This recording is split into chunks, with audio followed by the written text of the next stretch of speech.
Good morning and happy Women's History Month. Happy first weekend of spring. We're here to take a look at a movement, a philosophy, a religion, a political movement of Transcendentalism. But before we look and define what that is, let's start not with the definition, but with some quiet, meaningful events. It's 1840 at 13 West Street in Boston, Massachusetts. An eager group of about 25 women gather in a bookstore. They are not there to shop. They are there to speak. Carefully at the first meetings, then more boldly. They are talking about art, philosophy, literature, politics. Ideas that, at that time, women were told they were not capable of understanding. Ideas they were told would harm them if they spoke them out loud. Leading them is Margaret Fuller. This is one of her conversations. The gathering is at her friend Elizabeth Peabody's new woman-owned bookstore. And what they are doing is revolutionary. At that time, women were told that public speaking could damage their bodies, that intellectual life could make them unfit for marriage, even physically incapable of bearing children. And yet, here they are, launching sparks that would light the way for women's voices to be heard in public on the East Coast and beyond. Here is another image. The scene shifts. There is a small cabin at Walden Pond near Concord, Massachusetts. But it's not the one you're thinking of. It does not belong to well-known transcendentalist Henry David Thoreau. This time period is much earlier than the 2 years he lived at Walden Pond and wrote his masterwork on nature, Walden, or Life in the Woods. Now, a woman named Zilpah White lives there. She was once enslaved and now she is free. She grows her own food, raises chickens, and spins flax into thread and sells it. She sings loudly in the woods. She has built something rare for a Black woman in the late 1700s and early 1800s. An independent life. She has no audience, no recognition, no book published later to make her famous, but she is part of this larger story. She is mentioned briefly in Thoreau, enough to be rescued by historians as part of the larger interconnected community of Walden Pond. Just a brief paragraph in chapter 14. Now another scene. A young Black woman just after the Civil War standing in front of a group of children. She has published several articles sharing her transcendentalist beliefs in a higher good and a universal guiding intelligence, which we just read, the Oversoul. The children she teaches to read have been recently freed from slavery. She understands their pain and trauma. Her name is Edmonia Highgate. Her guiding flame and hope is that her radical beliefs that the soul has no race, no gender, will be able to bring the United States together after the terrible war they have all just suffered. Unfortunately, her light is extinguished at a young age. In her 20s, she falls in love with a white married man whose wife is institutionalized. According to some sources, she dies from a botched abortion. These are a few of the lives and some of the intellectual and religious pieces of the Transcendentalist movement. We might recognize a few familiar names. Ralph Waldo Emerson, poet, philosopher, and the architect of the early Transcendentalist movement and community in the United States. Henry David Thoreau, Nathaniel Hawthorne, the author of The Scarlet Letter, reformer Bronson Alcott. But when we only tell their stories, we miss something essential. Because Transcendentalism was not just a philosophy, it was a web of people in relationship, arguing, learning, struggling, and risking together. Their original religious ideas began in ancient Greece and were influenced by the German philosophy of their day. Current historians like Peter Wierzbicki in his book, Fighting for the Higher Law, Black and White Transcendentalists Against Slavery, tell us that Black activists and intellectuals prior to the Civil War were not at the edges of the Transcendentalist movement. They were shaping it, pushing it, challenging it, expanding it. In many ways, they were the ones insisting that high ideals and anti-slavery beliefs be lived out. not just written down, published, and discussed. It's important to remember that Black abolitionists, including Frederick Douglass, William C. Nell, Lewis Hayden, and John S. Rock, were involved with the white Transcendentalist professional, printed, personal, there were many personal friendships, and political lives in ways that we are just beginning to understand.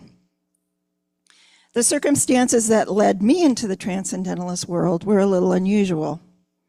Like many people, I first enjoyed the writings of Louisa May Alcott, daughter of Bronson Alcott, as a child through her iconic book, Little Women. Who read Little Women as a young person? Yeah. I read the 2 sequels and her other children's book, 8 Cousins, and that sequel, and I read them over and over and over. Later, as a young adult, I found myself drawn more deeply into the ancient philosophy that formed the Transcendentalists, into Plato, Neoplatonic thought, and the concept of the Oversoul. Many early Christian theologians looked to the Oversoul when they developed their construction of God for the seedling church. While my peers were out disco dancing, and that includes my husband, he had his disco suit, I was spending weekends studying ancient philosophy and classical Greek.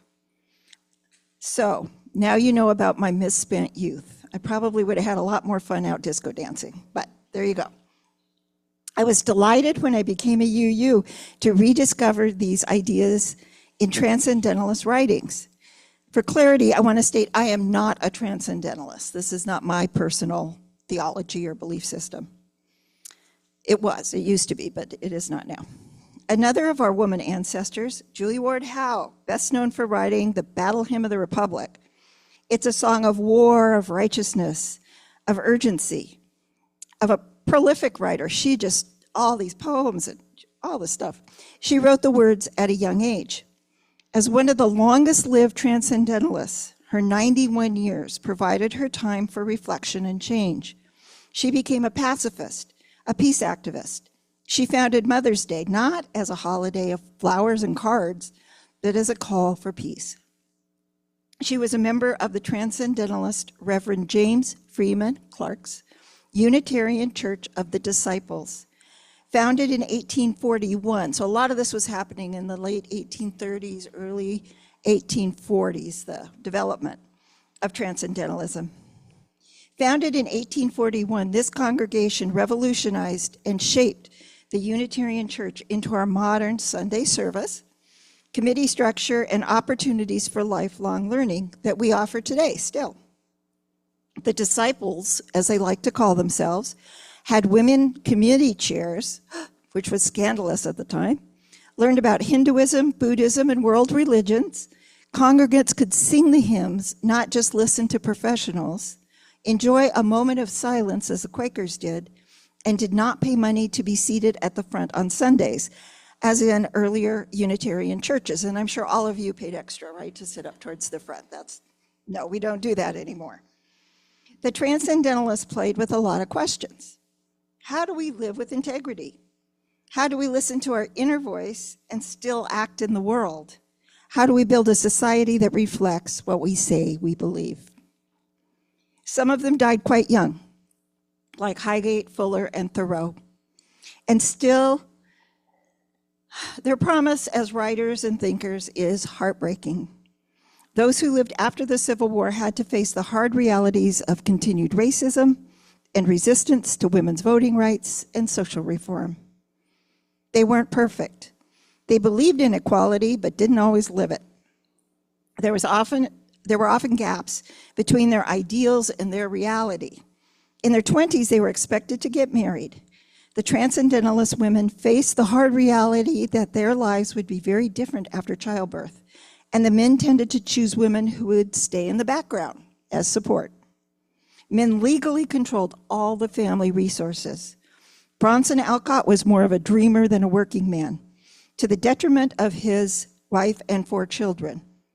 Louisa May writes about their family struggles in some of her works. And if you want to read a deadly satire she wrote, it's called Transcendental Wild Oats. And her father had a short-lived commune, and she kind of skewers the whole thing. but it's sad too. Julia Ward Howe's husband lost her large fortune that she had brought into the marriage. Margaret Fuller was hired by Transcendentalist men for teaching and publishing work, but rarely got paid, even though she was supporting her family after her father's death. A good introduction to the Transcendentalists is Alison Pataki's recent novelized account of her life.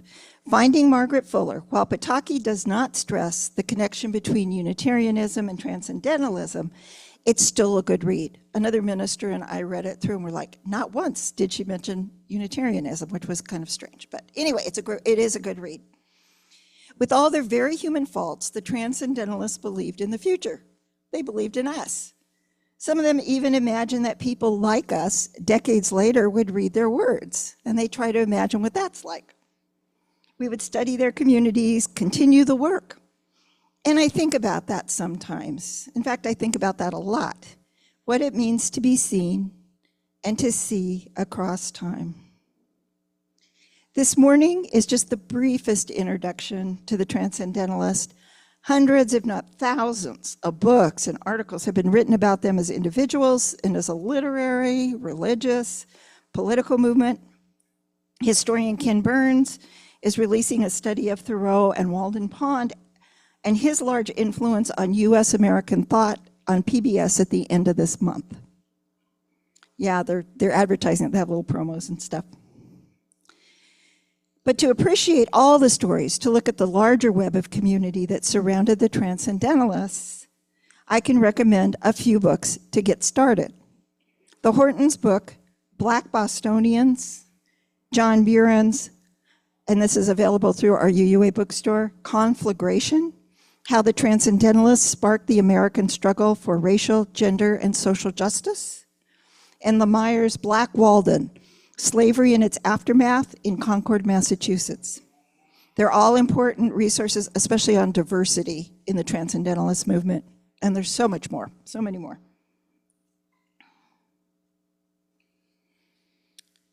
Some of these founding American Transcendentalists were the great-grandchildren of Boston's original colonizing Puritans and Pilgrims from England.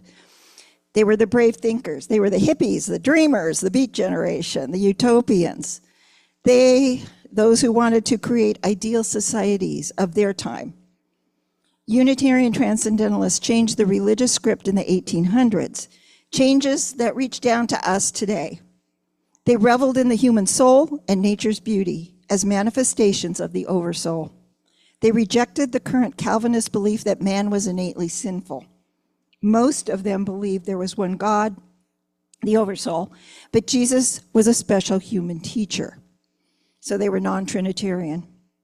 They explored Eastern religions. They still call out to us as individuals to trust our own inner feelings, to connect with the divine in nature, and to reject what feels wrong, and to use our reason to verify what is good and right in this world. All of this brings us to this moment, to us. Here we are. Because we are also living in a time of deep challenges they did. A time when questions of justice, equality, and belonging are not abstract. They're immediate. I wonder, what kind of stories are we creating right now? What kind of ancestors are we?